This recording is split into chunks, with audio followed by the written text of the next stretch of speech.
আসসালামু আলাইকুম এভরিওয়ান। আশা করি তোমরা সবাই অনেক বেশি ভালো আছো। অনেকদিন পর থেকে তোমাদের সাথে আমি কুকিং রেসিপি নিয়ে এসেছি। তোমাদের অনেক অনেক রিকোয়েস্ট ছিল যে আমি কেন কুকিং ভিডিও দিচ্ছি না। সামনে যেহেতু রমজান মাস, তাই ভাবলাম পুরোটাই তোমাদের সাথে কুকিং ভিডিও শেয়ার করব।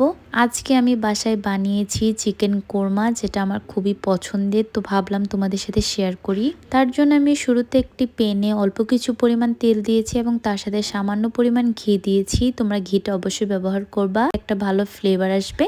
তারপর আমি সেখানে এলাচ, তেজপাতা আর দারচিনি দিয়েছি। আমি যেহেতু কোরমা বানাবো, তার জন্য আমার এখানে কিছু পেঁয়াজ ব্লেন্ড করে নিতে হবে। তো অল্প পরিমাণ পেঁয়াজ আমি ব্লেন্ড করে নিয়েছি। তো সামান্য পানি দিয়ে ব্লেন্ড করেছি এবং কিছু পরিমাণ পেঁয়াজ আমি কেটে রেখেছিলাম, সেটুকু দিয়ে কিছুক্ষণ হতে দিচ্ছি। তারপর আমি এখানে পরিমাণ মতো আদা রসুন বাটা দিয়ে একটু কিছুক্ষণ ভালোভাবে নাড়াচাড়া করে ভেজে নিয়েছি। এটা 2 থেকে 3 মিনিট আমি ভেজে নিব। তারপর আমি এখানে কিছু মশলা ব্যবহার করেছি, সামান্য পরিমাণ ধনিয়া, সামান্য পরিমাণ জিরা এবং অল্প একটু মরিচ ব্যবহার করেছি। তো এটা ব্যবহার করেছি যেন কোরমাটা একটু গোল্ডেন হয়, তো একদম সাদা থাকলে আমার ভালো লাগে না। তোমরা যদি এটা স্কিপ করতে চাও তাহলে কিছু পরিমাণ মরিচ ব্লেন্ডারে ব্লেন্ড করে নিয়ে, কাঁচা মরিচ ব্লেন্ডারে ব্লেন্ড করে নিয়ে এখানে দিয়ে দিতে পারো। তারপর আমি মশলাটুকু ভালোভাবে কষিয়ে নিচ্ছি। এই পর্যায়ে তোমরা মশলাটুকু অনেক ভালোভাবে কষিয়ে নিবা। তো কিছুক্ষণ মশলাটা কষিয়ে নেওয়ার পর আমি এখানে যে মাংসটুকু দিয়ে কোরমা বানাবো সেই মাংসটুকু দিয়ে দিয়েছি।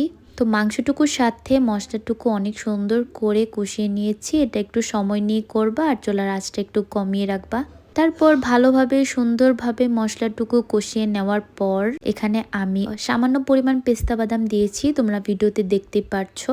তারপর হচ্ছে আমি এটা ভালোভাবে নাড়াচাড়া করে নিব যেন বাদামটুকু মশলাটুকুর সাথে ভালোভাবে মিশে যায়। এই জিনিসটা তোমরা মোটেও স্কিপ করবা না, চেষ্টা করবা এটা দেওয়া। তারপর আমি এখানে 4-5টা মরিচ দিয়েছি যেন মরিচের ফ্লেভারটা মাংসগুলোর মধ্যে একদম ভালোভাবে বসে যায়। এই পর্যায়ে বারবার আমার চুলার আঁচটা কমিয়ে বাড়িয়ে দিতে হচ্ছিল। আর তোমরা একদম খেয়াল রাখবা যেন মাংসটুকু মশলাটুকু পুড়ে না যায়। তো অনেকক্ষণ মশলাটুকুর সাথে ভালোভাবে কষিয়ে নেওয়ার পর আমি এখানে সামান্য পরিমাণ লিকুইড মিল্ক ইউজ করেছি।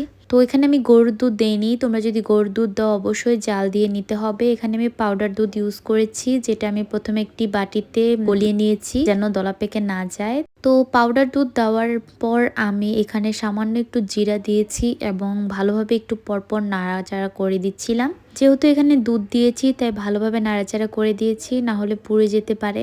যেহেতু কোরমা একটু মিষ্টি থাকে তাই আমি 3-4টা আলু বোখারা দিয়েছি। এখানে তোমরা আলু বোখারাটা স্কিপ করতে পারো যদি তোমাদের ভালো না লাগে। তারপর আমি 2টো ডিম সিদ্ধ করে ভেজে নিয়েছি আর ডিমটুকু আমি কোরমাতে দিয়ে দিলাম। আমার কাছে ডিম কোরমাটা অনেক পছন্দ। সেম রেসিপি ফলো করে তোমরা ডিম কোরমাও করে নিতে পারো।